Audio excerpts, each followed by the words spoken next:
আসসালামু আলাইকুম রাহমাতুল্লাহ। হ্যালো ভিউয়ার্স, ষষ্ঠ শ্রেণীর শিক্ষার্থী বন্ধুরা, আশা করি ভালো আছো। ম্যাথ এডুকেয়ার জোন অনলাইন শিক্ষা পরিবারের পক্ষ থেকে তোমাদের সবাইকে স্বাগতম। আজকে আমরা তোমাদের গণিত বইয়ের অনুশীলনী 8 এর অনুশীলনীর অঙ্কগুলো সমাধান করব। চলো, চমৎকার একটা ক্লাস আমরা শুরুতে শেষ পর্যন্ত দেখে প্রশ্নগুলো ভালোভাবে উত্তর সহকারে বিস্তারিত ব্যাখ্যা সহকারে শিখে নেই। দেখো, শুরুতে আছে সঠিক উত্তরের পাশে টিক চিহ্ন দাও। ঠিক আছে, 1 নাম্বার প্রশ্ন কি বলছে খেয়াল করো। 4, 6, 7, 9, 12 সংখ্যাগুলোর কোনটি মধ্যক? মধ্যক কেউ বের করবা আমি একদম সহজে তোমাদেরকে শিখিয়ে দেব, সূত্র ছাড়া শর্টকাটে। ঠিক আছে, এই মধ্যক বের করার জন্য আগে আমাদেরকে এই যে মানগুলো আছে, যদি অঙ্কটা সাজানোই আছে, যদি এলোমেলো থাকে তাহলে শুরুতে সাজাই নেবে। মানে কি, মানের ঊর্ধ্বক্রমে অথবা অধক্রমে, ছোট থেকে বড় অথবা বড় থেকে ছোট।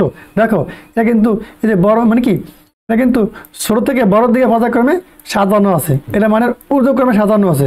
অর্থাৎ 4, তারপরে 6, তারপরে 7, তারপরে 9, তারপরে 12, এটা মানে ঊর্ধ্বক্রমে সাজানোই আছে। আমরা এখন আমরা মধ্যক বের করবো। চলো, কে বের করা যায় সেই ট্রিক্সটা শর্টকাটে শিখে নিই। খেয়াল করো, প্রথমে এই 4 বাদ দিব, এখান থেকে 12 বাদ দিব। ঠিক আছে, আবার এখান থেকে 6 আর এখান থেকে 9 বাদ দিব। এভাবে জোড়া জোড়া বাদ দেওয়া পারে। যদি মাঝখানে একটা অঙ্ক থাকে, মাঝখানে কটা একটা অঙ্ক থাকে, তাহলে একটাই মধ্যক। দেখো এখানে আছে কত 7, যদি একটা আছে 7, তাহলে অঙ্কের মধ্যক হইব 7। সে অনুসারে এই ক নাম্বার প্রশ্ন উত্তর সঠিক। ক্লিয়ার? এবার দেখো আমরা 2 নাম্বার শিখব। কি বলছে 2 নম্বর প্রশ্ন, 8, 9, 10, 12, 14, 16 সংখ্যাগুলোর কোনটি মধ্যক? আমাদেরকে মধ্যক বের করার জন্য বলছে। দেখো, মানগুলো কিন্তু সাজানো আছে ছোট থেকে বড়র দিকে, মানের ঊর্ধ্বক্রমে সাজানো আছে। আমরা এখন সহজে করতে পারবো। শুরুতে আমরা এই যে বাম সাইড থেকে একটা, ডান সাইড থেকে একটা বাদ দিব, আরেকটা বাদ দাও, এই সাইড থেকে 2টা বাদ দাও। বুঝছি? এখন দেখো মাঝখানে 2টা আছে, 10 আর 12 বাদ দিলে কোনো সংখ্যাই থাকে না। তাহলে আমরা মধ্যক কার বের করবো? তাহলে যদি এরকম 2টা সংখ্যা থাকে, এই 2টা বাদ দেওয়া যাবে না। করতে হবে কি, এই সংখ্যাটা যোগ করবা। কি করবা? যোগ করবা। এই যে 10 আর 12 যোগ করলে কত আছে? 10 আর 12 যোগ করলে আছে কত? 22। ঠিক আছে, তুমি যদি এই 22কে 2 দ্বারা ভাগ করো, 2 দ্বারা ভাগ করো, তাহলে আসে 11। সে অনুসারে এই খ নাম্বার প্রশ্ন উত্তর সঠিক। খেয়াল করছো, যদি একটা থাকে একটাই মধ্যক, যদি এরকম 2টা থাকে তাহলে মান 2টা যোগ করিয়া 2 দ্বারা ভাগ করবা, তাহলে মধ্যক চলে আসবে। এখানে আছে 2টা সংখ্যা 10 আর 12 যোগ করলে 22, 2 দিয়ে ভাগ করলে 11 দুগুণে 22। সে অনুসারে খ নম্বর প্রশ্ন উত্তর সঠিক। আসলে তোমরা মধ্যক নির্ণয় করতে পারবে, এখন আর সমস্যা হবে না। 3 নম্বর বলছে কি, দেখো 4, 5, 8, 6, 7, 12 সংখ্যাগুলোর কোনটি প্রচুরক? তাহলে আমাদেরকে প্রচুরক বের করতে বলছে। আমাদেরকে আগে জানতে হবে প্রচুরক কাকে বলে। আমি বলে দিই, খেয়াল করো, অনুপাতের মধ্যে যে সংখ্যাগুলো সবচেয়ে বেশি বার থাকে তাকে প্রচুরক বলে। দেখো এখানে কোনো সংখ্যাই 1-এর অধিক কোনো মান নাই, তাহলে এই অঙ্কটার মধ্যে প্রচুরকে নেই। ঠিক আছে, সে অনুসারে এই গ্রহ নম্বর প্রশ্ন উত্তর সঠিক। ঠিক আছে, প্রচুরক এখানে নাই, এজন্য এই গ্রহ নম্বর প্রশ্ন উত্তর সঠিক। আবার দেখো 4 নম্বর অঙ্ক কি বলছে, 8, 12, 11, 12, 14, 18 সংখ্যাগুলোর কোনটি প্রচুরক? এখানে প্রচুরক বের করার জন্য বলছে। আমি আগেই বলছিলাম যে কোনো উপাত্তের মধ্যে যে সংখ্যাগুলো সবচেয়ে বেশিবার থাকবে তাকে প্রচুরক বলে। এখানে দেখো এই যে 12 সংখ্যাটা সর্বাধিক 2 বার আছে, এই দেখো একবার 12 আছে, এই দেখো একবার 12 আছে। যেহেতু 12 সংখ্যাটা এই অঙ্কগুলোর মধ্যে সবচেয়ে বেশিবার আছে, তাহলে এই অঙ্কের প্রচুরক হবে 12। দেখো এই যে 12, গ নাম্বার সঠিক। ঠিক আছে,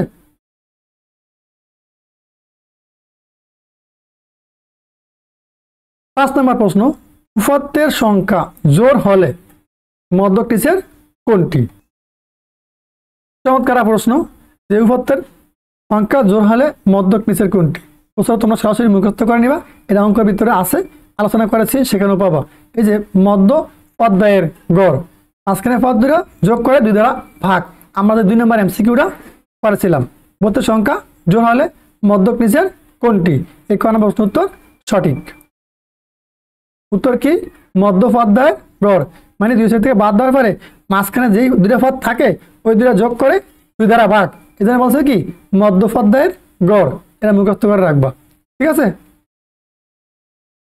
6 নম্বর প্রশ্ন, 48, 22, 28, 25, 15 উপাত্তগুলো কোন ধরনের? দেখো 48 এবারে 22, 22 এবারে 28, 28 এবারে 25, 25 এবারে 15। এই মানগুলো এলোমেলো আকারে আছে, মানে কি সাজানো নাই, তাই এটা বলা হবে অবিন্যস্ত পত্র। কি ধরনের পত্র? যে বলছে পত্রগুলো কি ধরনের, কোন ধরনের পত্রগুলো? অবিন্যস্ত। অবিন্যস্ত বলা হবে কেন? এলোমেলো আছে, সাজানো নাই। ঠিক আছে, এবার দেখো 7 নম্বর কি বলছে, নিচের কোন পত্রগুলো বিন্যস্ত? বিন্যস্ত মানে কি সাজানো, হয় ছোট থেকে বড়র দিকে, না হয় বড় থেকে ছোটর দিকে। দেখো এই 8 6 0 6 এটা সাজানো নাই, 2 4 2 6 এটা সাজানো নাই, এই যে 2 4 8 0 এটাও সাজানো নাই।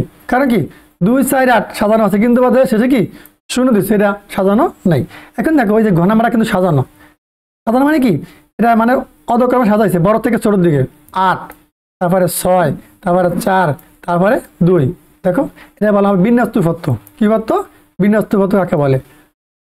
মানে যে পত্রের মানগুলো পর্যায়ক্রমে সাজানো থাকে তাকে বিন্যস্ত পত্র বলে। দেখো কি সাজানো আছে 8 6 4 2, এটা পদক্রমে মানে বড় থেকে ছোট দিকে সাজানো আছে, এটাই পত্রের, এটাকে বলে বিন্যস্ত পত্র।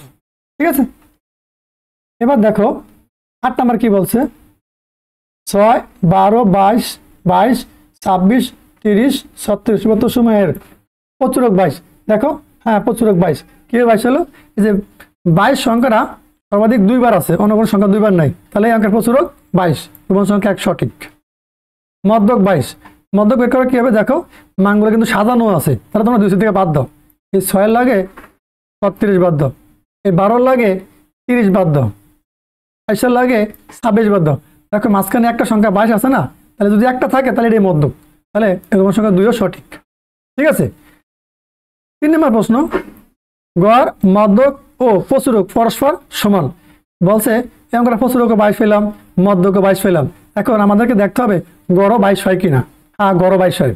আমার এই মানগুলো যোগ করবে ক্যালকুলেটরে, যোগ করে আসবে 154। সংখ্যাটা 1 2 3 4 5 6 7, 7 দ্বারা ভাগ করলে 7 22 154। ঠিক আছে, তাহলে 154কে তোমরা 7 দ্বারা ভাগ করলে এই 22 আসবে, তাহলে গড় মধ্যক ও প্রচুরক পরস্পর সমান। ঠিক আছে, এর 3 নাম্বারটাও সঠিক। অনুসারে এই বস্তুর উত্তর কোনটা সঠিক? নিচের এই ঘ নাম্বারটা। ঠিক আছে, পরবর্তী প্রশ্ন কি বলছে দেখো, নিচের তথ্যের আলোকে 9 থেকে 12 নং প্রশ্নের উত্তর দাও। কি বলছে? 6 জন শিক্ষার্থীর 20 নম্বরের পরীক্ষাপ্রাপ্ত ফলাফল। 6 জন শিক্ষার্থী ছিল, 20 নম্বরটা পরীক্ষা নিয়েছি। এখন দেখা যায় কেউ হয়েছে 8, কেউ হয়েছে 10, কেউ 14, কেউ 16 হয়েছে দেখা যায় 2 জনে, আর 20 হয়েছে সর্বোচ্চ 1 জনে। এখন 9 নম্বর বলছে কি উপাত্ত সময়ের প্রচুরক কত? প্রচুরক কত? আমরা তো বলছিলাম যে কোনো পথের মধ্যে যে সংখ্যাগুলো সবচেয়ে বেশিবার থাকে তাকে প্রচুরক বলে। দেখো এখানে এই যে 16 সংখ্যাটা সবচেয়ে বেশি 2 বার আছে। ঠিক আছে, তাহলে এই অঙ্কের প্রচুরক 16, সে অনুসারে এই ঘ নাম্বার সঠিক। দেখো 10 নম্বর কি বলছে, মধ্যক কত? দেখো মধ্যক বের করার জন্য বলছে, তাহলে আগে আমাদেরকে এই মানগুলো সাজাতে হবে। সাজানো কি আছে? সাজানো নাই। 8 10 16 14 16 20 এরা সাজানো নাই, এই যে মাঝখানে আবার 14 আছে। তাহলে আগে আমাদেরকে মানগুলো সাজাই নিয়ে পাশে খেয়াল করো। 8, তারপরে 10, তারপরে কিন্তু 14 আসবে। হ্যাঁ 14, তারপরে 16 কয়টা? 2টা, 2টা লিখতে হবে 16। হ্যাঁ 2 16 মাঝামাঝি লিখছি, তারপরে আছে কি 20। ঠিক আছে, এখন আমরা দেখো যে 20 লিখলাম, এখন আমরা 2 থেকে বাদ দিব। খেয়াল করো আমি বুঝিয়ে দিই। এই 8-এর সাথে তোমরা এই 20 বাদ দিবা, এই 14-এর সাথে তোমরা এই 16 বাদ দিবা। দেখো মাঝখানে কি আছে? মাঝখানে একটা আছে, তাহলে এই যে মাঝখানে একটা আছে এরই আমাদের অঙ্কের মধ্যক। ঠিক আছে, তাহলে মধ্যক কত? 16, এই ঘ নাম্বার সঠিক। ঠিক আছে, এখন গড় কত? গড় বের করতে বলছে। গড়ের নিয়ে সূত্র কি? এই যে সংখ্যাগুলোর যোগফল ভাগ মোট সংখ্যা। এখানে যে 6টা সংখ্যা পাইছি, প্রত্যেকটার মাঝখানে তোমার যোগ চিহ্ন বসে যোগ করবা, যোগ চিহ্ন বসে যোগ করো, যোগ করার পর মোট সংখ্যা দ্বারা ভাগ করো। কটা সংখ্যা? 1 2 3 4 5 6, এই যোগ করে আসবে 84। কত? 84। এখন এই সংখ্যাটা 6টা, এই 6 দ্বারা ভাগ করো, একবার 14 আসবে, 6 14 84। ঠিক আছে, এই উত্তর হয়ে গেল। সে অনুসারে এই খ নম্বর প্রশ্ন উত্তর সঠিক। ক্লিয়ার? পরবর্তী প্রশ্ন কি বলছে দেখো, উত্তরগুলোর সঠিক তথ্য হলো সর্বোচ্চ নম্বর 16। দেখো এখানে কি সর্বোচ্চ নম্বর 16? না, এগুলোর ভিতরে সর্বোচ্চ নম্বর হচ্ছে গিয়া 20। এই যে দেখো এই সর্বোচ্চ নম্বর কত? উত্তরের মধ্যে 20। তাহলে এটা রোমান সংখ্যা 1 সঠিক না। 12 রোমান সংখ্যা 1 এটা সঠিক না। সর্বোচ্চ ও সর্বনিম্ন নম্বরের পার্থক্য 12। খেয়াল করো, এই যে সর্বোচ্চ নম্বর 20 আর সর্বনিম্ন নম্বর 8। এখন আমি যদি পার্থক্য মানে বিয়োগ, এই 20 থেকে 8 বিয়োগ করলে তারা 12 আসে না? অবশ্যই আসে। তাহলে রোমান সংখ্যা 2 এটা সঠিক। ঠিক আছে? পরীক্ষায় প্রাপ্ত সর্বনিম্ন নম্বর 40%। পরীক্ষায় প্রাপ্ত সর্বনিম্ন নম্বর 40%। হ্যাঁ, এটাও সঠিক। এটা বের করছে কিভাবে? দেখো এভাবে, এই যে মোট নম্বর কত? 20। তাহলে তুমি 20 মধ্যে পাইছো কত? 8। আর শতকরা মানে যেহেতু বলছে না 100% দেওয়া আছে 100, একটা বিভাজে এই যে 20-এর ভিতরে কত হয়েছে? পাইছো 8 সর্বনিম্নটা। আর একের মধ্যে কম কমলে কি ভাগ, উপরে হইব 8, নিচে হইব 20। এখন বলছে কি শতকরা, শতকরা মানে কি 100। তাহলে 100 মধ্যে কি হবে? বেশি। তাহলে কি হবে? এই গুণ দিয়ে 100 উপরে বইব, 8 গুণ 100। কারাকারি করো, 20-এ কি 20, 5 20-এ কত? 100। এখন এই যে 5 এর গুণ করলে 5 এর কত আসলো? 40। ঠিক আছে? 20 নম্বরে পাইছে 8 নম্বর, যেহেতু বলছে সর্বনিম্ন নম্বর 8। 20 নম্বরের মধ্যে পাইছে 8 নম্বর, একের মধ্যে পাইছে কম, কমাইলে ভাগ, উপরে 8 নিচে 20 আর 100% মানে 100। তাহলে 100 মধ্যে পাইছে বেশি, বেশি গুণ, গুণিলে 100 পাইবে উপরে। তাহলে 8 গুণ 100 ভাগ 20। কারাকারি করো, 20-এ 20, 5 20-এ 100। এখন এই যে 20 100 মধ্যে 5 বার গেছে, উপরে আছে 8, এই আর আছে 5, এই 8 আর 5 গুণ করলে 5 8 40। উত্তর হয়ে গেছে 40% সঠিক। ঠিক আছে? সে অনুসারে এই ঘ নম্বর প্রশ্ন উত্তর সঠিক। শিক্ষার্থী বন্ধুরা, আজকে আলোচনা এতটুকু ছিল। পরবর্তীতে আবার এই প্রশ্নগুলো ভাষাকে আমি আলোচনা করবো। তোমরা চমৎকার ক্লাসটা শুরু থেকে শেষ পর্যন্ত মনোযোগ সহকারে দেখো, আশা করি ভালো লাগবে। এর সাথে তোমাদের সকল বিষয়ের ধারাবাহিক ক্লাস আমাদের এই ম্যাথ এডুকেশন এই চ্যানেলে পেয়ে যাবো, সেখান থেকে ভাষাকে আমি দেখে নাও। আল্লাহ হাফেজ।